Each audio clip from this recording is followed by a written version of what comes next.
I am so glad you convinced me that the family car should be the Defender 110. It is so beautiful inside, it's so comfortable, and it just feels indestructible. Yes, it really is. I've been waiting a long time for the new model to come out. The Defender 110, I'm telling you, it's my favorite car of all times. It's my third one. You know, I have stories of going off road. The guy managed the group. He was like, "What are you doing in this beautiful car?" I'm like, "I'm going off road." He's like, "Are you sure? Because you can use one of ours." And then they look like Mad Max cars. I'm like, "No, no, no, no, we're going to do this." And he was shocked. Wow. Well, it's great because the Defender has been reimagined for 21st century adventure, and its unparalleled off-road ability as well as its robust interior are invaluable whether you're headed towards uncharted territory or just a weekend of exploration. The Defender 110 tackles challenging surroundings with absolute confidence. The SUV conveys strength outside and in, featuring peerless technology like an intuitive driver display and an award-winning infotainment system. That's my favorite part, to keep you connected no matter where the journey takes you.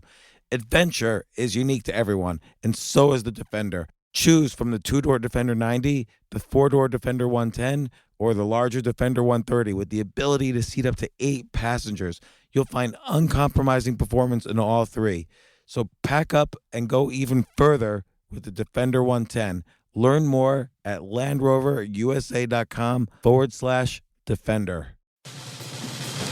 These days, we're all investors, trying to be smart with our money despite our worst impulses. But at iShares, we believe that deep down inside of every investor is a better investor. One that's just waiting to be let out. Explore iShares ETFs and insights and let your best investor out. Visit iShares.com for more information. This isn't your average business podcast, and he's not your average host. This is the James Altucher Show on the Stansberry Radio Network.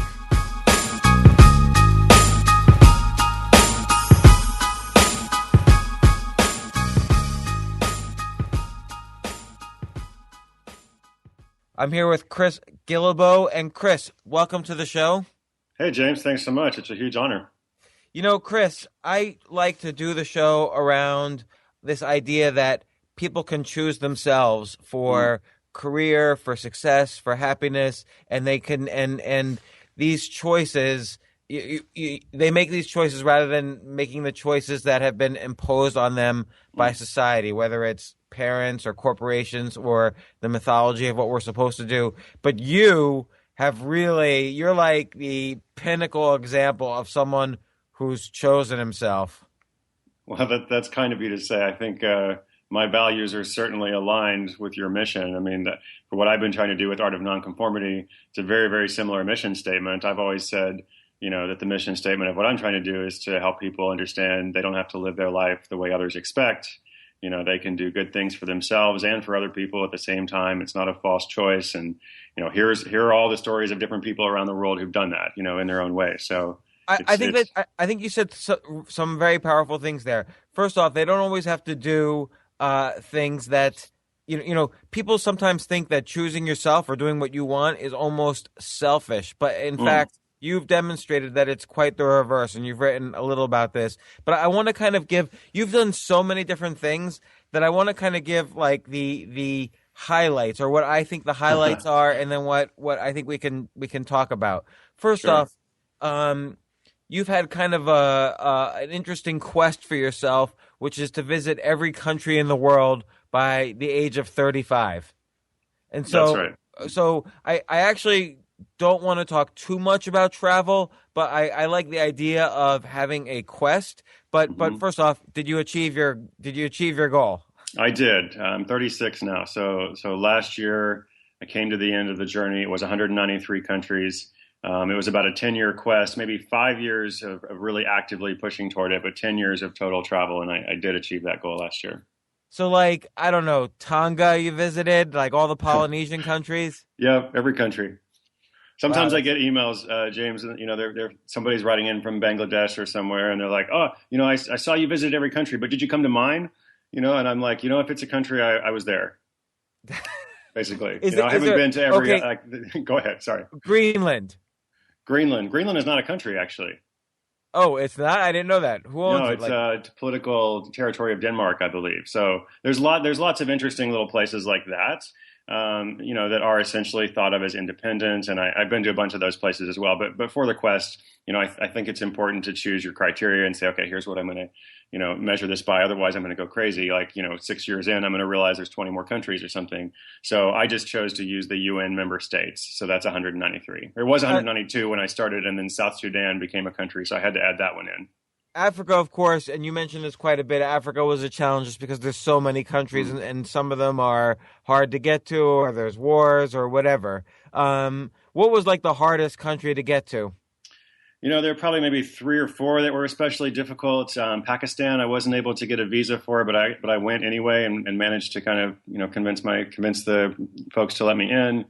Saudi Arabia, also a challenge for the same reason. But probably the most challenging was Eritrea.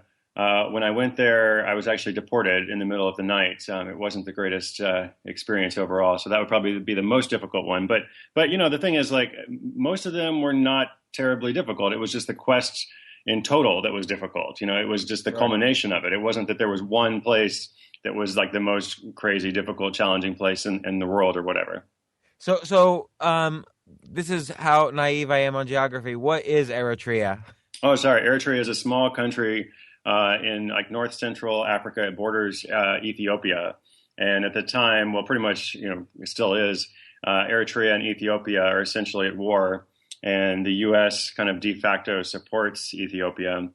Eritrea is a pretty closed country geopolitically. They don't have a lot of visitors. And they're also not too excited about Americans coming to visit because the U.S. is giving so much aid to Ethiopia. So I would think they would like your U.S. dollars in there, though. You would think, but not necessarily. Sometimes what the people want and what the government want are not the same thing. I see. So you were like in the middle of the night, like you had already gotten into the country and they sort of found you and kicked you out. Yeah, I was put on a 4 a.m. flight back to Cairo. They took my passport. I eventually got the passport, when I landed back in Egypt. And then Egypt Air actually tried to shake me down for $400, for the plane ticket that I was deported on. But it's all in a day's work, I guess. All right. Well, I'm going to get more to that in a second. I wanna finish giving the highlights of what I think are the highlights of your life, and you could add to that certainly. But you've also written a bunch of best-selling books.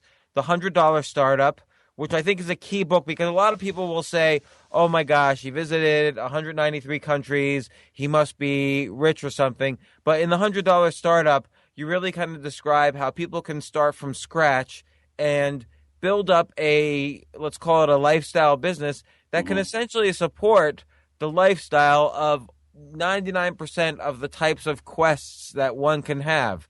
And you kind of prove that through all of your books. But I think in the $100 Startup, you really give kind of a great how-to plus tons of examples on how people could essentially quit their jobs and make money and follow their dreams. I'm kind of describing it really broadly, but I think you do a good job of that. No, thank you for saying that. I think that's a good description. And I think what I'm trying to do with it, or what I try to do, was to highlight lots of different examples and stories, just to kind of challenge that model that says, well, only a certain kind of personality can be an entrepreneur, or if this guy was able to travel the world, or whoever you want to point to, it's easy to say, well, I don't relate to that person, I can't do that. And so the whole goal was to say, like, look at all these so-called ordinary people, average people around the world who have been able to, as you say, create that lifestyle business, which is essentially creating their own freedom, right? Like, the business is what it is, but it represents something much greater, than that to them. So they're working for freedom and independence, and that's a value that I want to highlight and, share with people. Well, it's interesting you say that about how people sometimes come back with the argument, not everyone's meant to be an entrepreneur. And that is a completely false argument. It's true that some people are afraid to be an entrepreneur, but it's only really in the past 100 years that people worked in cubicles for corporations. And for the million years before that, humans were entrepreneurs of some form or other. We weren't all Steve Jobs or Mark Zuckerberg, but we were all involved in kind of developing skills and marketing those skills and using those skills to survive in various, ecospheres. So, Yes. so you wrote the $100 Startup, then you wrote the Art of Nonconformity, which I thought was an excellent book, which kind of bridged your first and your third book, but it's basically how you can create a life that's truly yours. And there's one quote in the book that I really like, which is how you talk about what percentage of your life is sort of you're living as work, and what percentage of your life you're devoting towards your legacy. And I think that's a really important question for people to ask and to move towards more percentage of legacies. And you kind of discuss that and give your usual style. You give tons of examples throughout the book. Yeah, I guess what I hope to do, James, I know you do this a lot in your work too. I don't know if you use the same phrase or if you call it something different, but I guess I want to prod people toward a sense of urgency. I want to prod them and say, like, hey, life is short. Let's do something incredible. We do have so many opportunities available to us. We do have so much possibility. Let's take advantage of this. So let's take advantage of this. Let's work hard, but let's try to build something. I guess I'm really interested in building something and constructing something, both for the present in terms of living in the moment, but then also living for the future. Well, it's interesting. I don't always say the same style of urgency because I kind of think there's two issues. One is I think the economy is turning upside down. So if you have like a regular job, and there's nothing wrong with that, certainly. Many people have jobs that they love.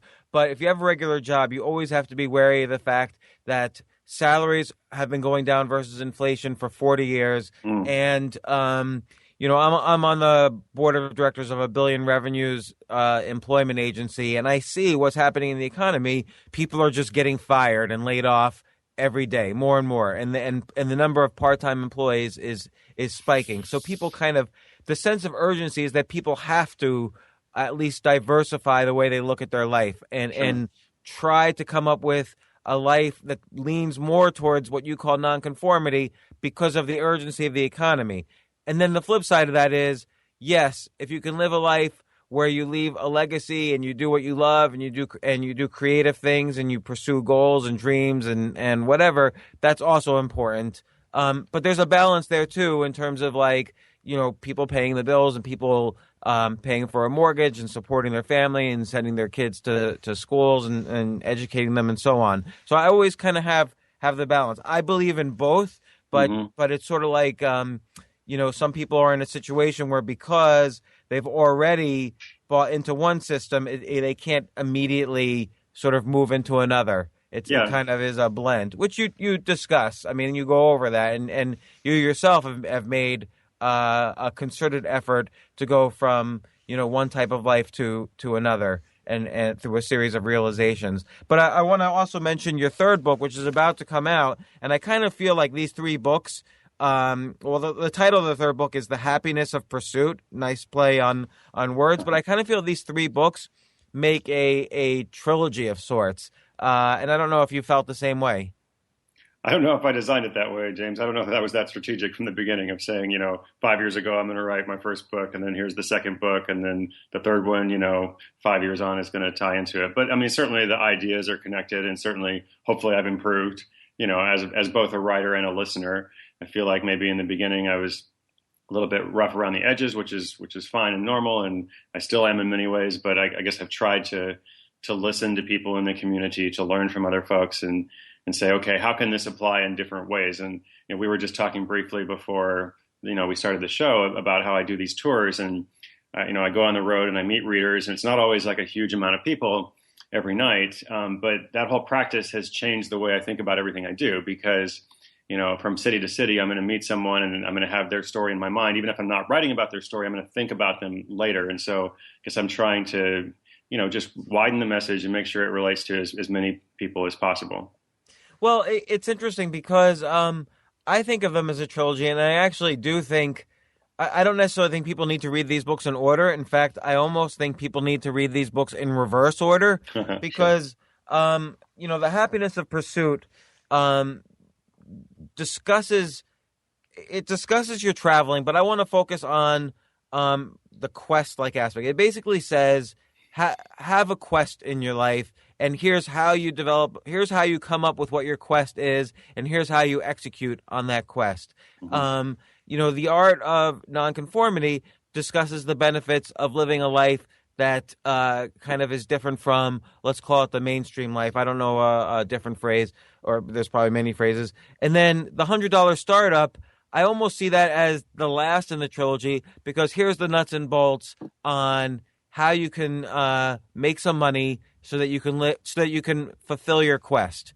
And for you, your specific quest was, I want to hit every country in the world by the time I'm 35, and you achieved that quest. But along the way, you had to decide, okay, I'm going to lead a life that's not the conformist life. And in order to do that, I need to do the $100 startup. Because I just want to make it clear to listeners, you started from scratch, and it's not like you ever made tens of millions of dollars that you could suddenly travel all around the world in luxury. You kind of scratched along and fulfilled your quest. Am I correct? You're absolutely correct. Yeah, there was a lot of scratching along, and that's fine. I think there was a lot of beauty in that. And the first 100 countries actually cost about $30,000. So 30,000 is a significant amount of money. But we're talking about years of travel and all these great experiences. That was a worthwhile investment. For me. And the second 100 countries probably cost a little bit more than that, but still, it's not a huge amount of money. And I was earning my own income along the way through all these micro entrepreneurial projects that you mentioned.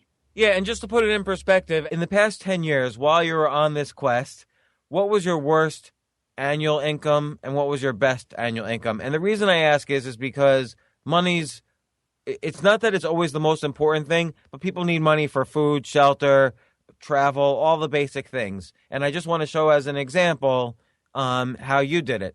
Yeah, okay, no, I'm happy to talk about that.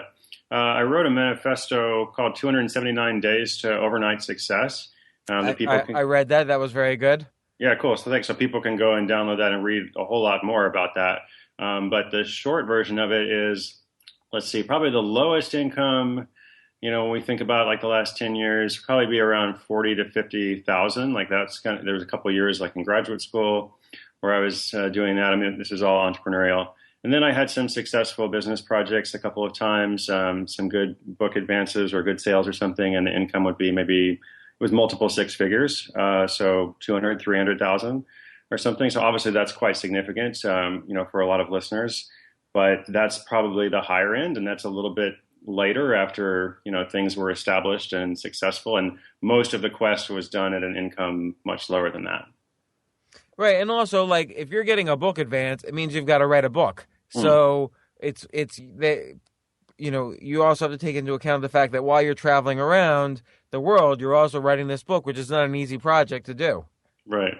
I was a pretty frugal traveler, sometimes to a fault. I think like in the end, I actually started, staying in nicer hotels and just to be more comfortable, or I had work commitments. I needed more reliable internet and such. But in the beginning, I was staying in some pretty cheap places. And I didn't mind that. It wasn't like I was suffering. I was really embracing that value of adventure. And so, I guess like I'm fortunate that some of the projects have been successful now, and I am doing well. But this is almost like post-quest. Most of the quest was scratching along. And when I say scratching along, I like to use that phrase here is, again, I wasn't struggling. I wasn't poor. I never want to say that. But it wasn't something I don't think that was out of the reach of a lot of people. Let's say that.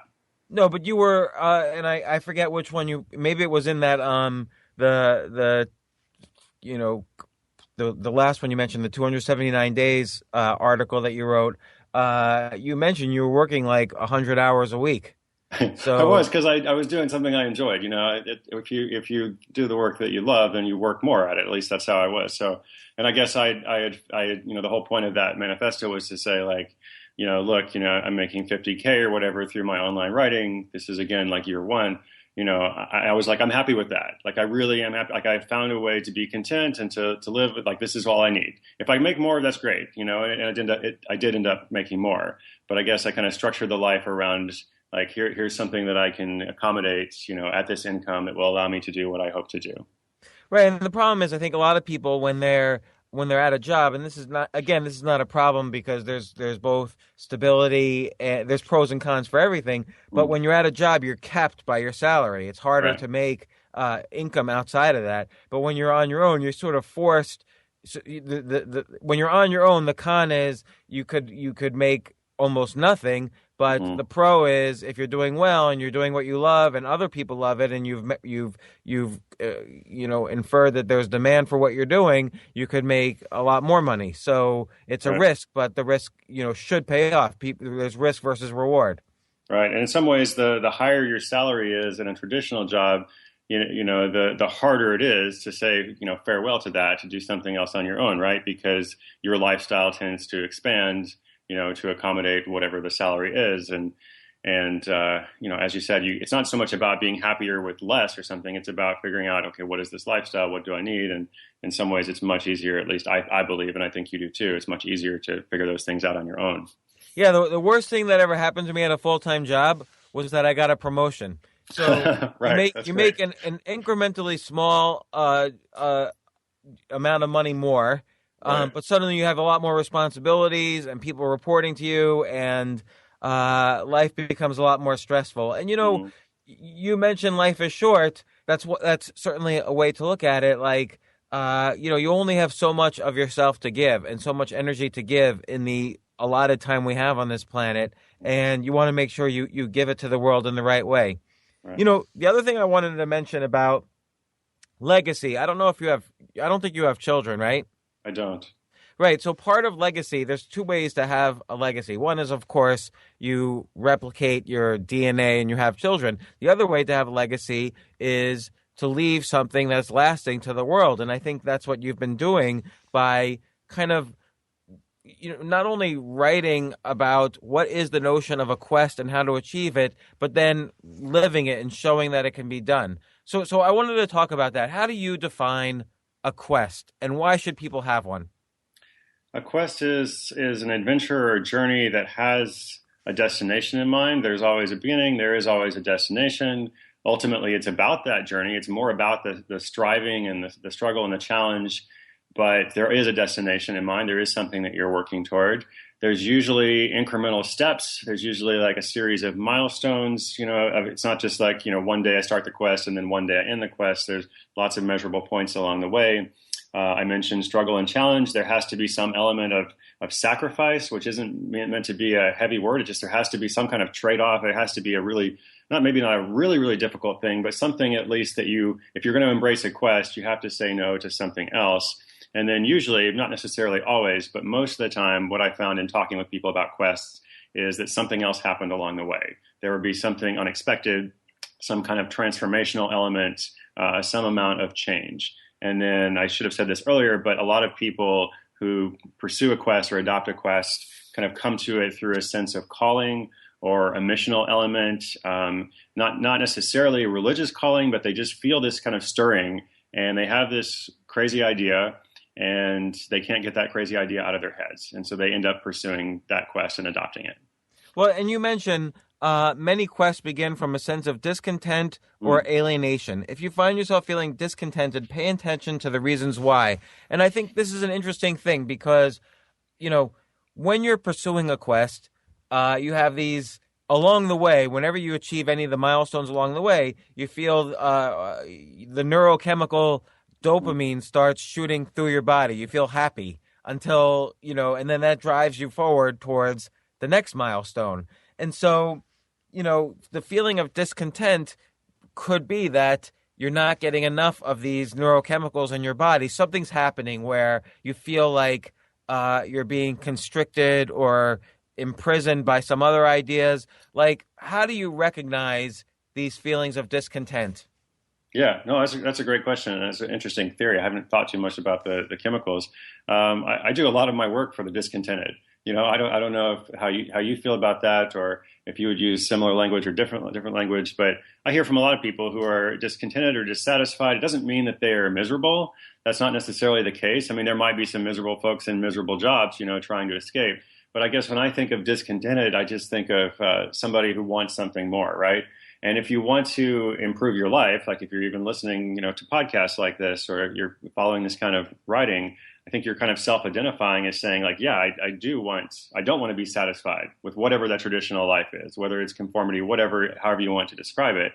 I want to embrace something more. So how do you find that discontent? I don't know. I guess I think most people are somewhat aware as they go through their day, like they're thinking, what am I working for? What's the point of all of this? And so even if they have a great job or a great, self-employment situation that they've created, I think in some ways that's almost even more inspiration to kind of, say, okay, great. Look at this opportunity that I've been able to create for myself. I have chose myself, which is somewhat unusual because, most people, or at least a lot of the people that I know perhaps aren't doing that, but I have been able to choose myself. So great.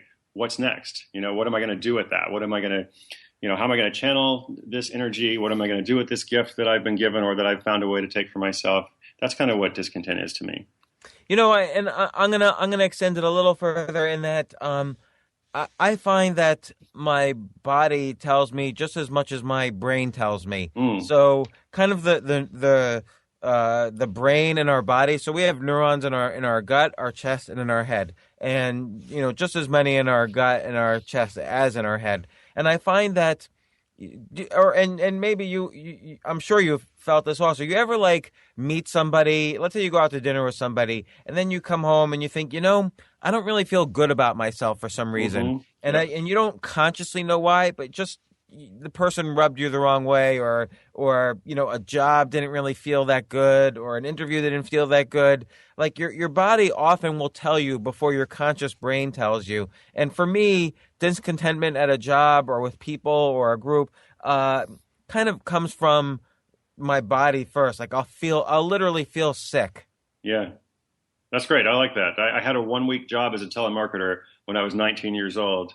And my body told me right away, like this is a terrible thing. Like I felt sick. I felt like, just sort of like I had to call somebody on the phone and try to harass them, to get them to purchase something. And obviously they hung up on me as they should have done, right? But it was I just knew there was no getting over that. It wasn't going to get better, in the second hour of calling random people. It wasn't going to get better the second day, and after a week I quit, which was longer than most people lasted, it seemed.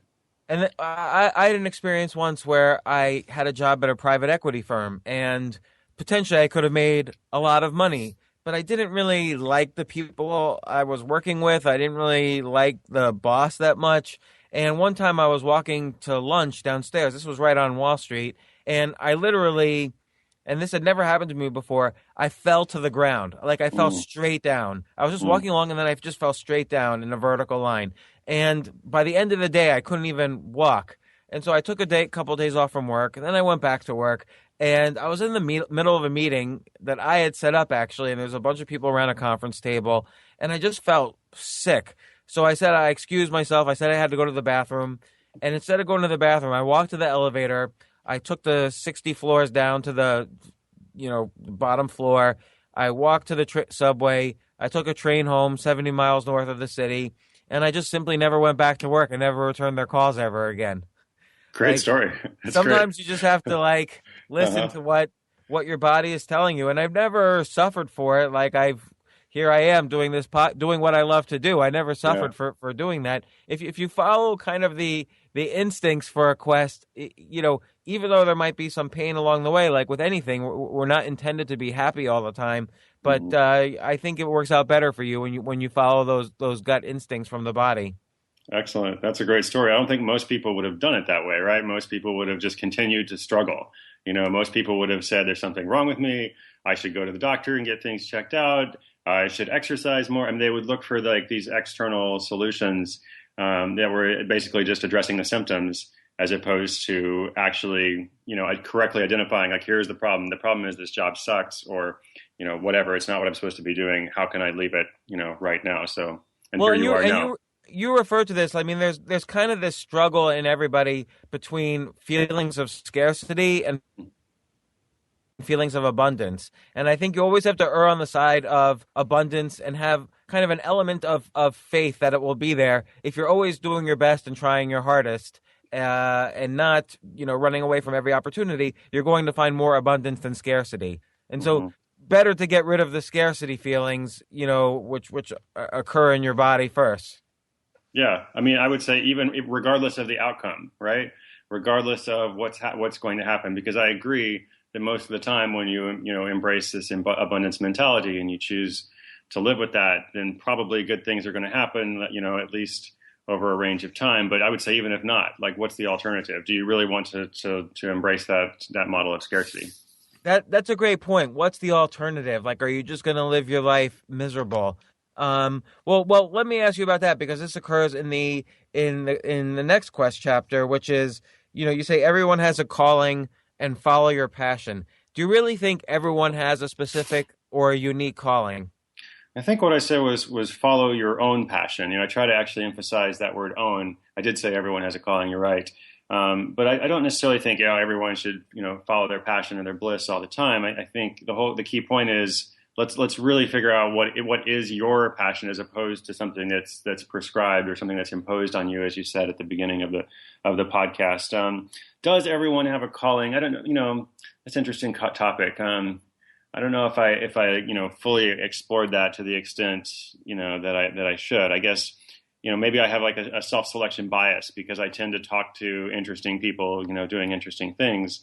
And those are the stories that I want to highlight for my community. But when I go out and say, like, I'm going to study, quests and adventures, like, what's your quest? What's your adventure? Or even if you don't use those words, quest and adventure, like, what are you excited about? I guess I do find kind of when you talk with people, maybe not everybody's found it yet, but I like to kind of peel away the layers and sometimes there's like a superficial thing that comes forward, and I'm just as guilty of this as anybody else. But then if you can maybe, get a little bit deeper, I do think everyone has at least something, or maybe some things that, matter to them more than anything else. And how do you find what those things are?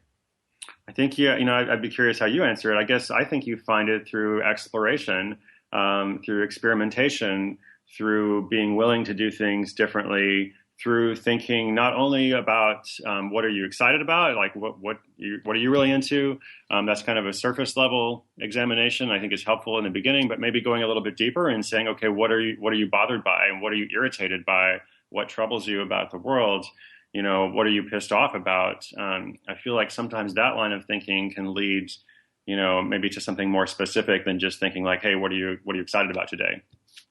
It's interesting, though, because some people, there's sort of positive and negative ways to look at that. Like, some people, are very upset, let's say, how the government runs its business. So they devote their lives to protesting the government, and that, more often than not just makes them angry, and they have no impact and so on. So there's kind of a danger to that by focusing on what's pissing you off. Well, I think the way you alleviate the danger of that problem is you find a way to create some change that you're able to create. Right. If you're discontented by the government in general, like with this big G or something, I just don't like the government, then you're right. I mean, maybe it's challenging, but isn't there something specific? Isn't there something that you can do? I mean, I guess that's kind of what I'm really interested in solutions, not just in protest, but how can we really, really, truly create change in some regard? So maybe it's about finding that. I think also, and you refer to this a lot of times in your book, people have quests that are kind of not what you would expect. Like when you're a kid, you want to be like an astronaut or a fireman or a superhero or whatever, or at least I did. But then later on in life, your kind of interests become more subtle and more kind of that you refine them a little more. So you have one person who who had a quest of knitting 10,000 hats. Right.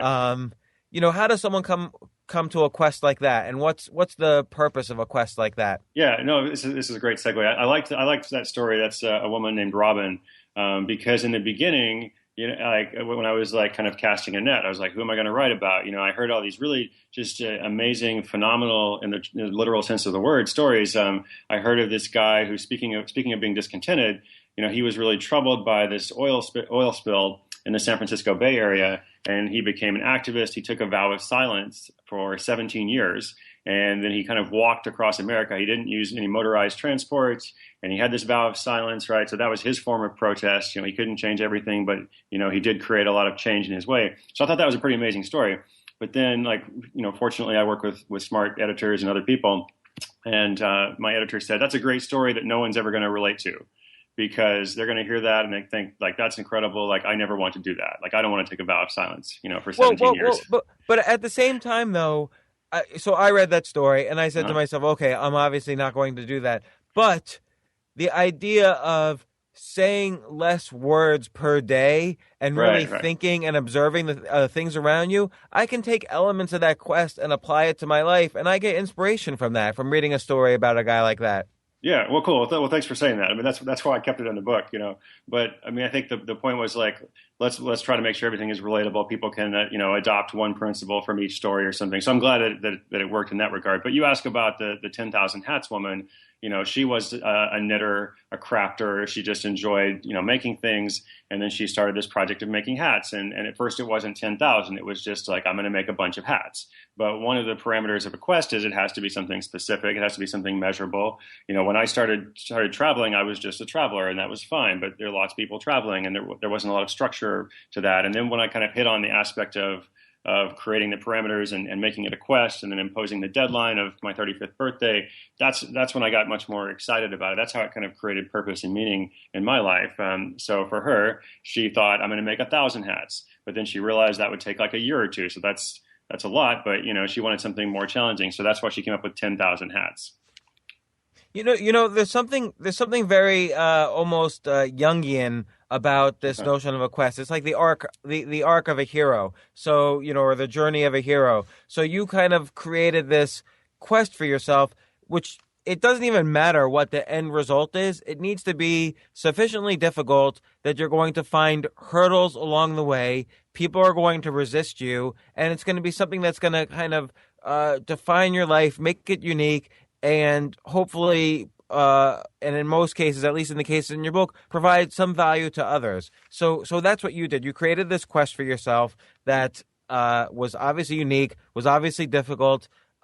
Certainly, you've created a lot of value for others because you've become this amazing resource on how to travel cheaply and all over the place.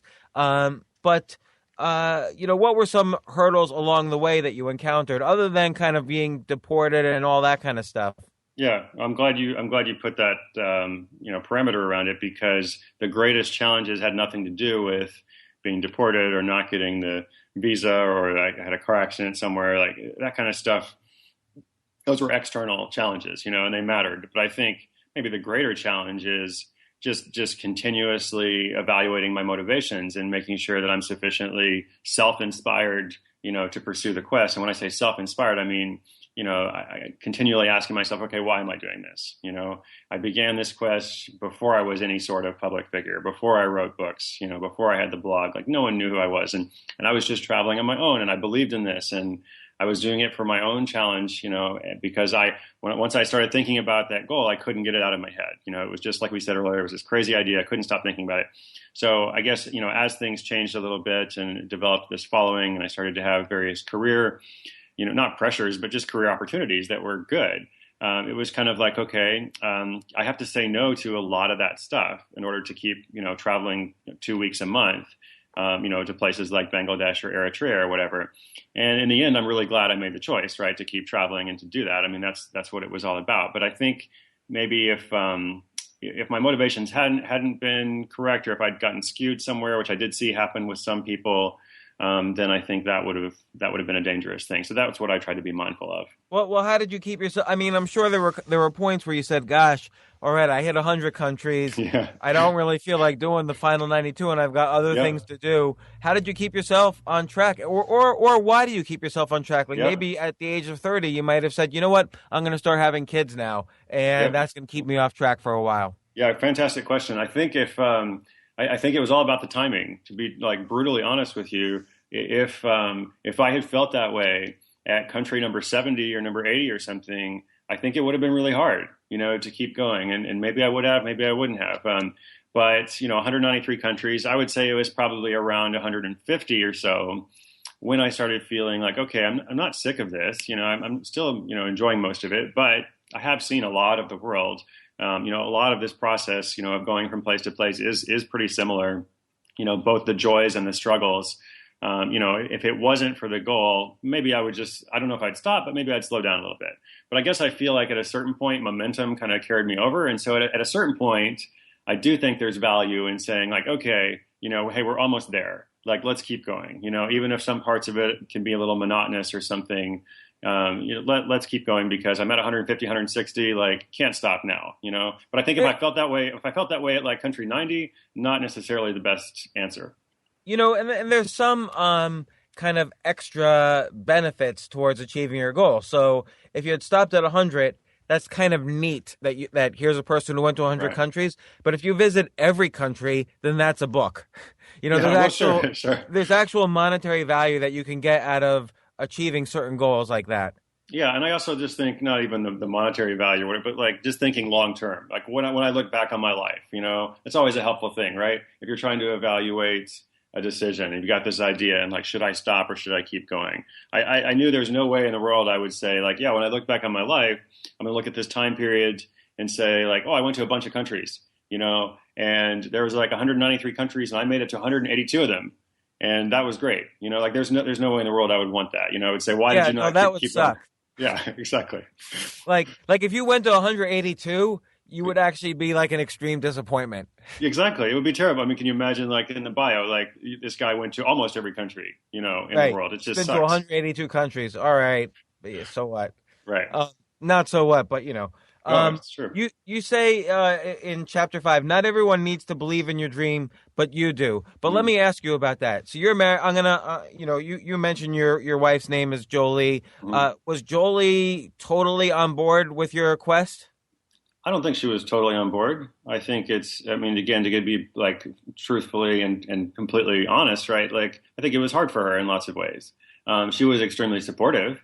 So I don't mean to say that she wasn't on board, right? But it was hard for her, and I was away a lot, and she go with you most of the time, or not most of the time? Not most of the time. I mean, and she is a traveler herself. She's been to a lot of countries. She's been to maybe 50 or so countries, and we lived together in West Africa when we were both volunteering there. You met there?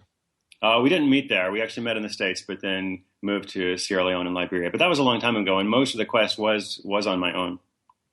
And was she ever like jealous, like, oh my gosh, Chris is going to meet somebody in Sierra Leone, or were you ever jealous thinking back of what she was doing in Oregon, or how did your relationship handle this? Sure. I mean, I guess for the first part, I don't want to speak for her. You'd have to ask her that question. For me, I think there were certainly struggles in living apart essentially half the time, or at least maybe a third of the time. And at times the relationship was strained. And if it was strained, it was probably my fault, and that, I guess I also do believe though, that it's okay if you're a couple or whatever your situation is. I think it's okay to have your own dreams. I think as a couple or a family, hopefully you're building a shared story together and you have these experiences and things that you're working toward together and things that you share together, but you're also both individuals, and, it's okay to have your own dream. Also there's a story in the book about a guy who set out to cycle around the world, and everything was going great, and he was cycling in the Sudan, and he was in all these crazy places, and he overcame all these environmental difficulties, and then all of a sudden he encountered the biggest difficulty of all was when he met a girl, and he fell in love, and then it was just like, what do I do? Do I stay with her? Do I continue the quest? And he answered that in different ways throughout the story. But the quote he said was, the thing that he was wrestling with was, can a dream have only one owner? If this is my dream, can I share this dream with someone, or am I the sole owner of this dream? And I think different people will answer that in different ways. I think also it's okay to change. A dream doesn't necessarily have to have one exit. A maze doesn't have to have one exit either. Sure. So someone could be on a quest, and then the quest can be modified, and there could be a new quest. Yep, totally agree. And then that's why you ask yourself, like, what's the highest value here? Is the highest value, completing it according to the original terms, or is the highest value that I am being changed and I am, improving myself somehow and maybe making a difference for other people through the quest, and therefore it's okay if I need to modify it, By the way, with that guy, how did he bicycle through Colombia without getting kidnapped? I don't know if he went to Colombia. Okay. He wasn't trying to cycle through every country. It was just a bunch of countries. I forget the exact situation. Okay, so he sort of figured out his route around the world and did that. Yeah, but he went to a bunch of random places. I mean, I don't know about Colombia, but again, he was in Sudan. He was in a bunch of Eastern European places, and he had lots of struggles, but some good experiences too. I sort of feel like your quest became not necessarily let's hit every country around the world, but you had this kind of umbrella quest of let's show people the value of a quest. Yeah, I mean, It's it like a sounds meta it's, quest. yeah, I was going to say, I was going to use that same exact word and say it sounds kind of meta. Again, that wasn't strategic. That was something that just kind of developed along the way. And in the beginning, it was just like, oh, I like to travel. Oh, let's go a bunch of places. Oh, let's turn it into a quest. I don't think I even used that word quest. In the very beginning. But I And love the word quest because it has this sort of mythological overtone. Like it makes me feel like, this is something that's almost mythical. It's larger than life. And mhm. and you go through so many examples of completely different kinds of quests that you show that this is really possible for all ranges of life. I'm kind of cycling it back to the beginning. Like, we talked about what is a quest. What's the first step towards embarking on a quest?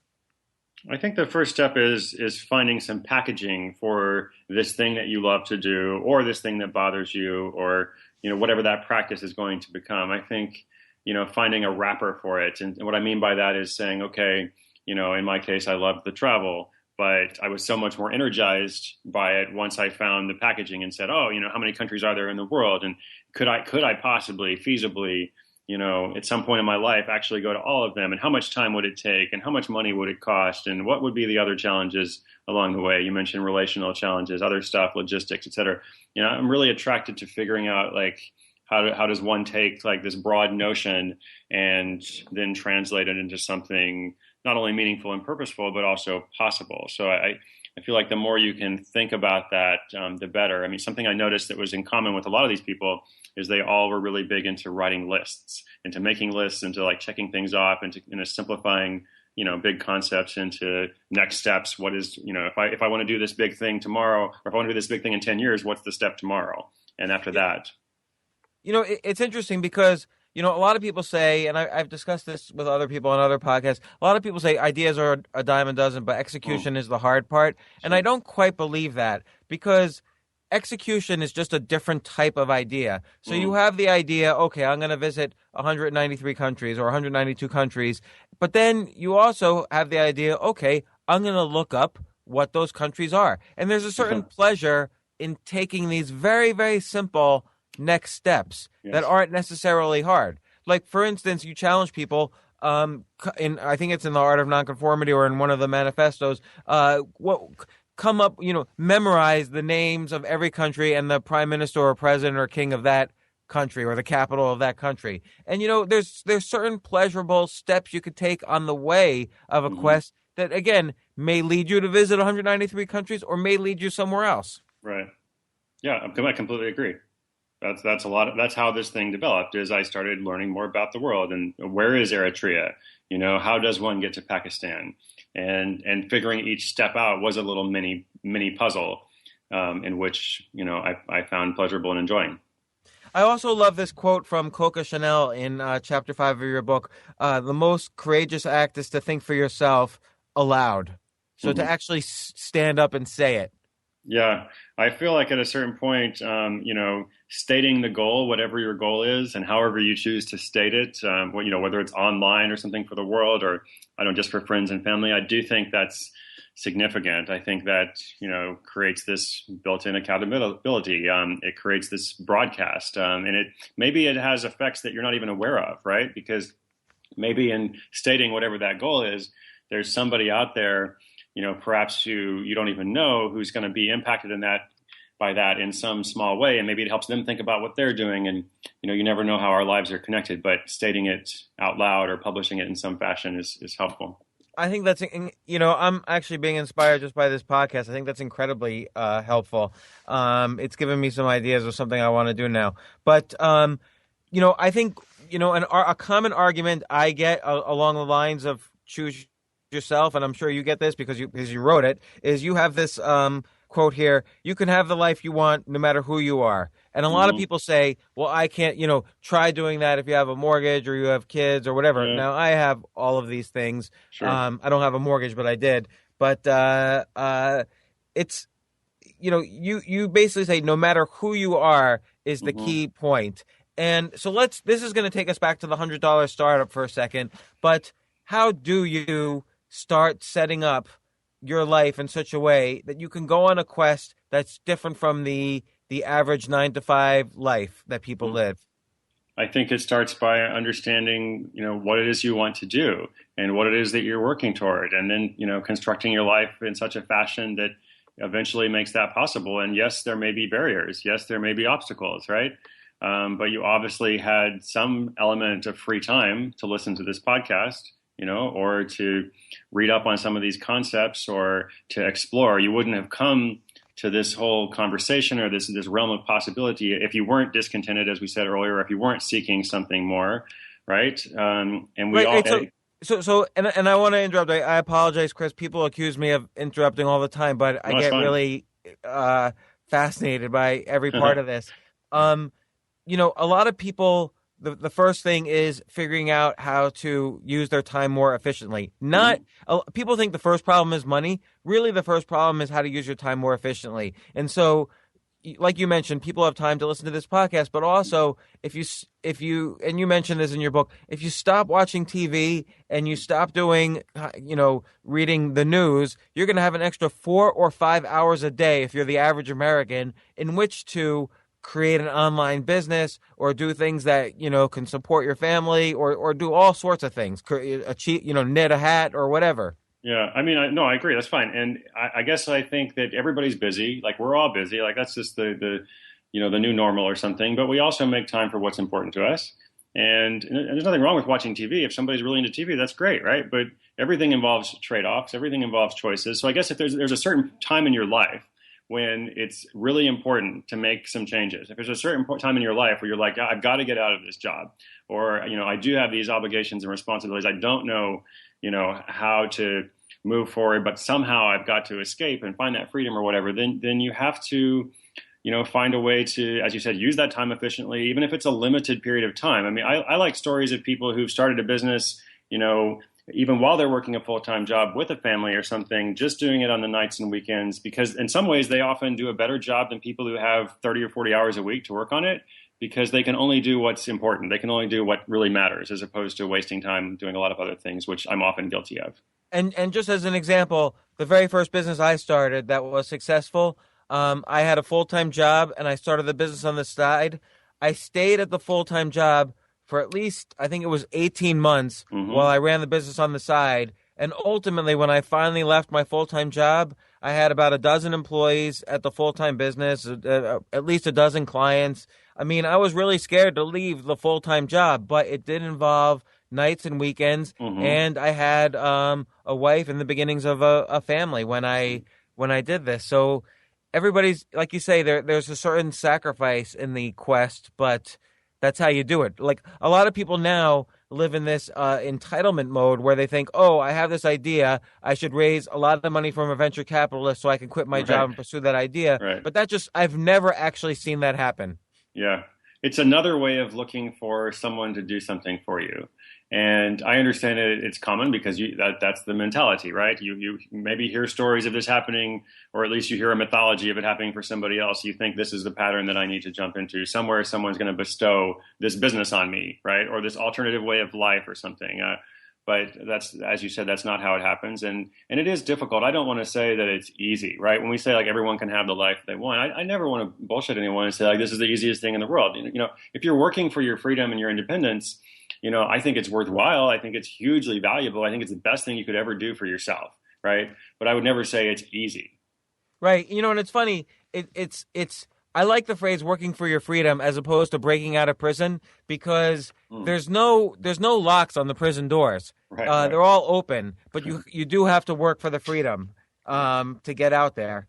You also have this quote in the same chapter about the no matter who you are. You have this quote from Eleanor Roosevelt: "Do one thing every day that scares you." So what are and I think that's a good way to practice kind of having that.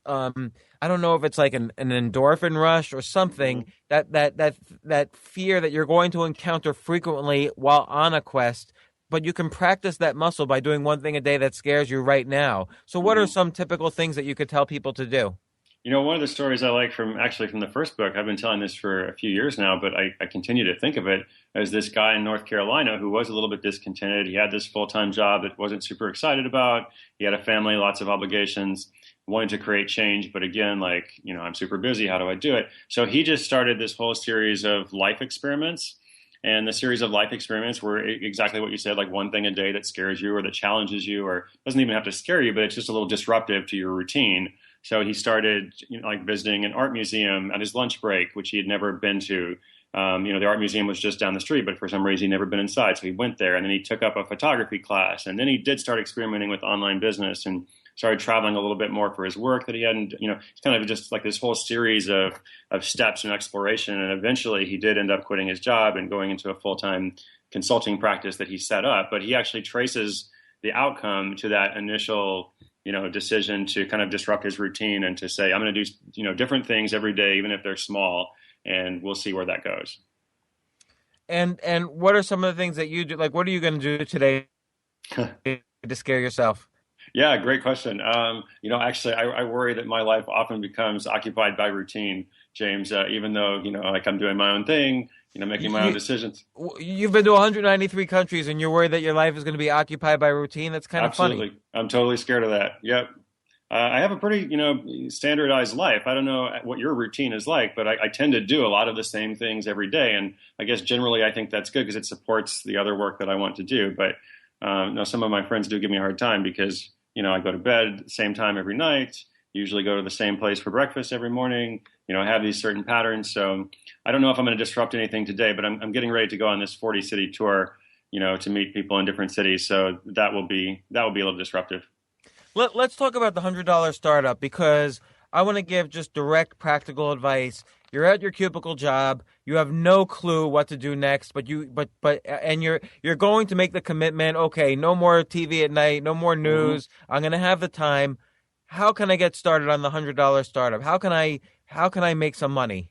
Yep. Let's think of a topic. Let's think about something that you're good at. If you're not sure what you're good at, think about the questions that people ask you all the time. Are people always asking you about fantasy football? Are they always asking you about, a road trip? Are they always asking you about digital photography? Like everyone's an expert at something. I really do believe that. Or anybody can be an expert at something with just a little bit of work. Sure. Because sure. Yeah, that's good. Good modification. Let me give you let's give a specific example. So I always say there's $1 trillion in student loan debt. Obviously, students aren't making enough money to pay for this after they graduate. So this is a big problem that's about to happen in society. So helping people, modify their student loans, it's a simple matter of doing some Google research or Wikipedia or whatever, research in the law about how they can modify their student loans.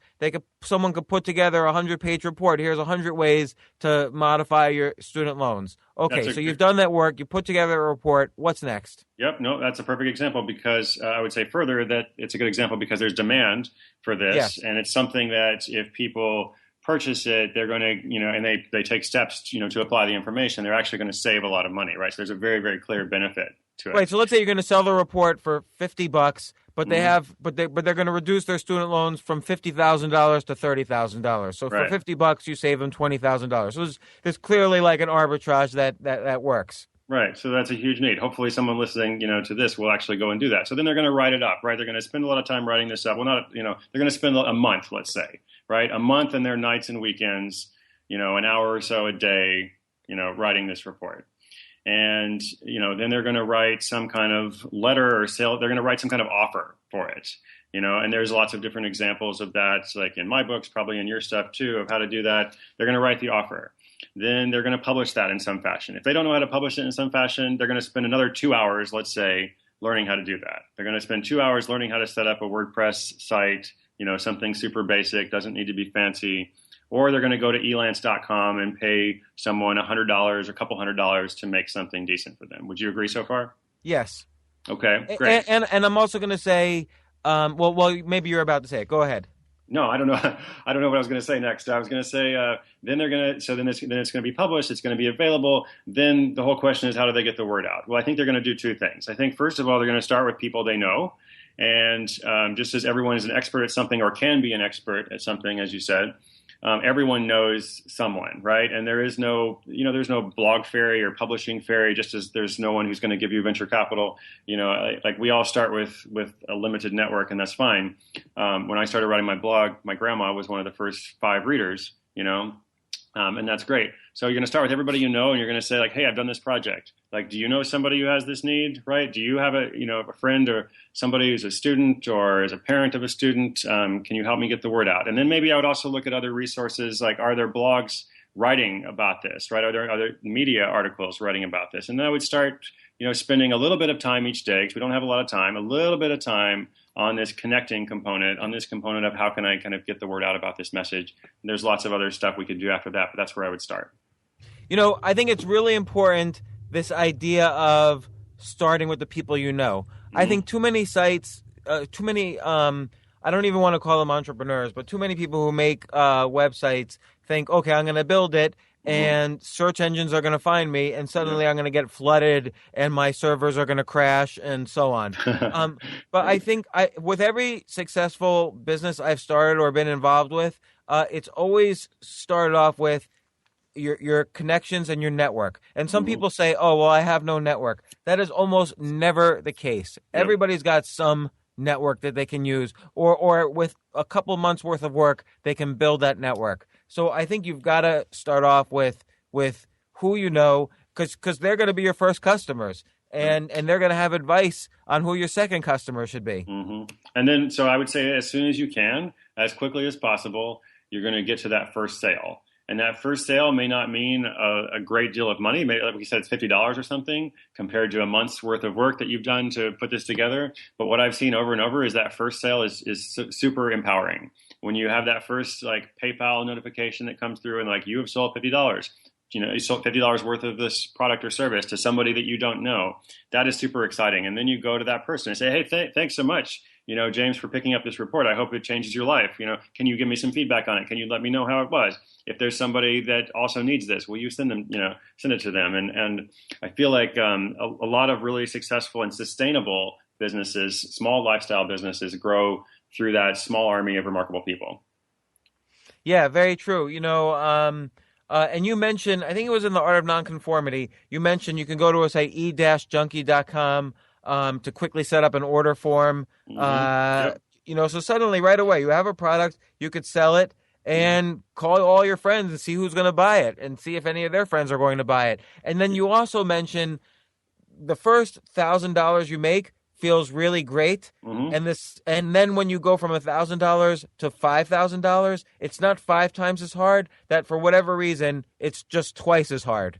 Right. And if you have a scalable business, you could just keep going from that. And it's not to say you're going to make millions. There might not be millions in demand, but all we're looking for is to make enough that you could quit your job and have more time for your quest or whatever it is you want to do, your freedom. Yeah, absolutely. Even if you don't quit your job right away, even if it's not sustainable enough till you can do that. I mean, I just feel that there's so much of an empowerment in earning our own income. I've always felt that. There's this classic quote about an entrepreneur is someone who will work 24 hours a day for themselves in order to avoid 1 hour, working 1 hour a day for someone else.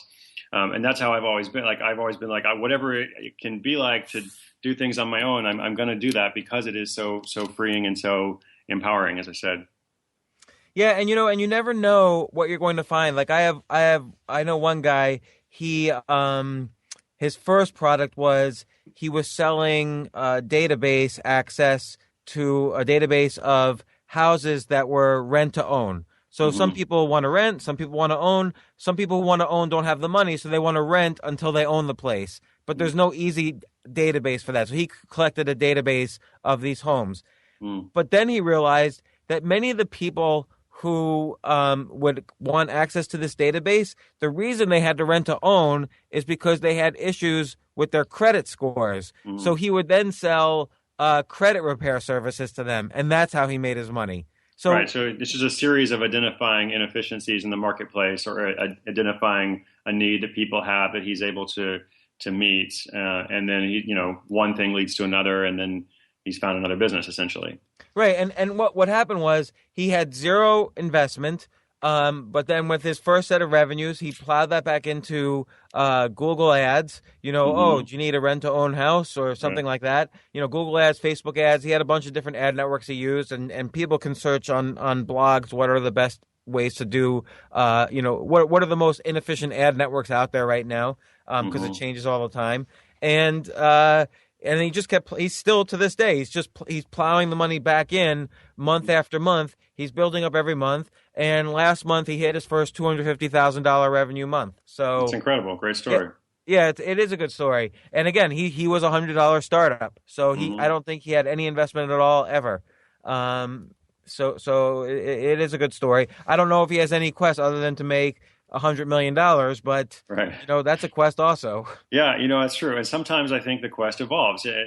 Sometimes I think after our initial needs are met, in the beginning, like we have this desperation, right? We have this need, like I've got to like create that freedom or whatever for myself. And that maybe is the most important thing that you should focus on. I totally get it. But then after, that's kind of set up and things are okay, is it really a quest to make more money once you have all the money that you need? I don't know. That's a whole other topic. I would say a lot of people will find greater happiness, once their needs are met by maybe focusing on something different and focusing on either that question of legacy that we talked about or just on something, totally apart from the world of money that they want to pursue and accomplish for themselves. And I think it's something true also. And so now I'm going to say the exact opposite, that money is often a byproduct of the quest. Yeah. So for instance, you achieved your quest of 193 countries, but now it allows you to write a book. It allows you to do speaking engagements. It might allow you to do some consulting. It might allow you to sell an information product about traveling. You also run a conference. I should mention the World Domination Summit, which may result in some profits. People continue. Money becomes just when you love your quest. Money is just an afterthought. I'll just tell you my own personal experience. Sure. Whenever I've had many periods in my life where I was obsessively worried about money, and then often to solve my worry about money, I would do the obvious thing, which is I would start a business that I would want to be successful. But once I started a business that I loved, I never thought about money again, because doing something I loved that actually provided value for others, I knew deep down that money was going to just simply be a byproduct of it, and I can now focus on my customers and my audience and my users and whoever, because the business itself or the activity itself was what was giving me pleasure and solving my anxiety. Mm-hmm. And you mentioned this. You talk about stand-up comedians and how, like, Jerry Seinfeld, who's worth $800 million, he'll go out at night and still perform stand-up comedy because he wants to continue improving his craft. Like, he loves stand-up comedy. Yeah, he's made that his quest, essentially, like the continual refinement of this specific routine that he does over and over. I thought it was really fascinating that he goes to these small clubs and he does it. And he talks about how if he misses like more than a week or two of doing a set, even though he's been doing it his entire life, he said he compared it to being a tennis player or something. Like, you could take a day or two off as a professional tennis player, but if you take more than just a couple of days off, like, you can notice this subtle difference. He feels like he sees this difference if he doesn't keep doing this. So he was really driven by craft. Well, it's interesting because you mentioned you write 1,000 words a day every day, and I do something similar. I'll write anywhere between 500 and 3,000 words a day every single day, and if I miss 2 days in a row, I can feel it in my head. Mm-hmm. Not that I won't have ideas to write about, but when it actually comes to connecting two words together, I won't feel the same strength of the words. Like, I'll have to rebuild that muscle, because it's atrophied slightly. Right. And it's really important to constantly stick with your craft. And again, money is a byproduct of doing that because you become one of the best in the world at doing it. Right. So for some of the listeners, maybe they don't know how to write 1,000 words a day, or they sit down and try to do it, or 3,000 or whatever the number is. They sit down and try to do it, but it's really difficult for them. So your exact point is it's a habit that strengthens itself. Like, the more you do it, the better you get at it. So if you can't do whatever the metric is that you hear from someone else, then you should choose your own metric, and you should say, I'm going to write 250 words a day, right? And maybe I'll try to increase that at some point, or maybe I won't. Maybe I'm just going to build this habit, and that's my number or whatever. Well, there's two interesting points there because the whole idea about habits, a habit actually should be painful in the beginning. So let's say you eat a donut every day, and now you want to build a more positive habit of not eating a donut every day.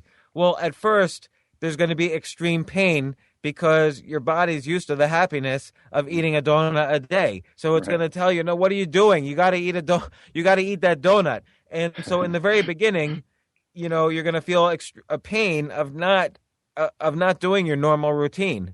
Right. And then the other thing is about building a habit. The reason why you might want to do stand-up comedy every day or write every day or do whatever it is every day is because you realize, oh my gosh, it's so I read beautiful writing and I want to be like that. Well, you recognize the subtleties of someone who's really mastered a craft. Like, let's say Jerry Seinfeld's really mastered stand-up comedy. Well, if I were to try doing stand-up comedy, even though I love it so much, I'm going to recognize very quickly that I'm really bad at it because I'm not as good as the people I admire. But you have to get through that period to actually build the skill. Mm-hmm. And that's an important part of habit building. Sure. So what's next for you? Like you obviously you completed this quest. You have this meta quest of kind of spreading the message about quests. But what's some other things that you're working on? Well, through the quest, I was changed quite a bit, and I went from just being this guy. I was just out there doing my own little thing, and then now I've got this fantastic community, just as you do. And I've tried as much as possible to kind of put more of a focus on the community and maybe less on myself. And that's been an evolution from the beginning. Like when I first started writing, I was like, hey, I'm going to all these countries. Like, isn't this awesome? And some people are like, well, that's cool, but how does that make a difference in my life? Very valid question. So I guess I'm just trying to focus much more on that question. And I feel like whatever the next quest is for me will be more community focused. I'm not planning to go to the moon, for example. I don't want to go to every planet in the solar system. I do plan to keep traveling. I love travel, and that's a huge part of my life. And I'm looking forward to doing 40 cities and talking to people every night. But I guess you mentioned the meta quest of talking about quests. I do want to encourage people to live unconventional lives and whatever that looks like for them. And I do want to get better at, offering strategies for that and offering solutions and, showing people like here are different ways that other folks have done it. So I think whatever I do is going to be aligned with that, hopefully. Well, and I think it's a very admirable goal, not only because I think it provides a lot of pleasure to people to kind of find their own path and follow their passion and do their own quest. But I think economically, we're moving towards a world where you really need to do this. And I'm not a pessimist. I actually think it's the innovation in our economy that allows people to have more economic freedom on their own now. But I do think it's a necessary thing. And so I think what you're doing is your quest of quests or your meta quest is very admirable, and I think will end up helping a lot of people, which is why I recommend not only people get your book, The Happiness of Pursuit, but I really think they should view it as a trilogy and also download your manifestos. You have two different manifestos. What are the names of them? 279 Days to Overnight Success is what we briefly discussed earlier. And then I actually got my start a few years ago by publishing something called A Brief Guide to World Domination. So those are both free on my website.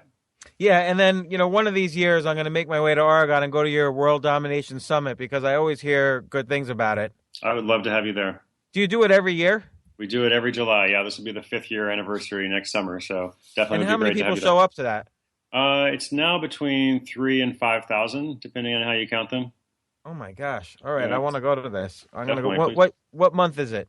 It's always in July. Usually the second weekend in July. All right, I'm there next year. I'm going. Please. All right, Chris. Well, thanks so much for joining me on the podcast. This was very inspirational. I really hope not only do people buy your book, but at least think about the ideas of, maybe even list 10 possible quests and just start playing around. Like, is this something I can do or pursue or think about? Like, I really encourage people to at least think about this. Not necessarily go on a deep dive tomorrow, but just start playing around with it in their heads, because I think it's very inspirational. Well, cool. Thank you so much for having me on the show. No problem. And I'm sure we'll meet at some point. Excellent. For more from James, check out the James Altucher Show on the Stansberry Radio Network at stansberryradio.com and get yourself on the free insiders list today.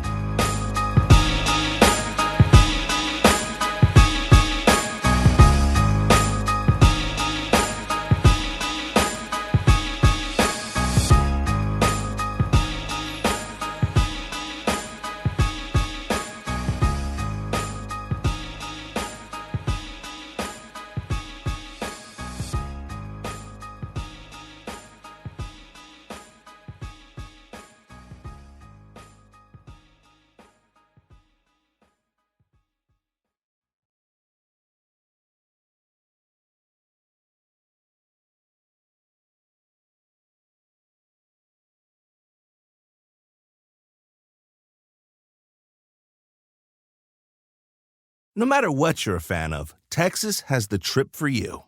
There's the trip to Texas and the trip. Or maybe you're the kind of fan who'd prefer a trip to Texas or a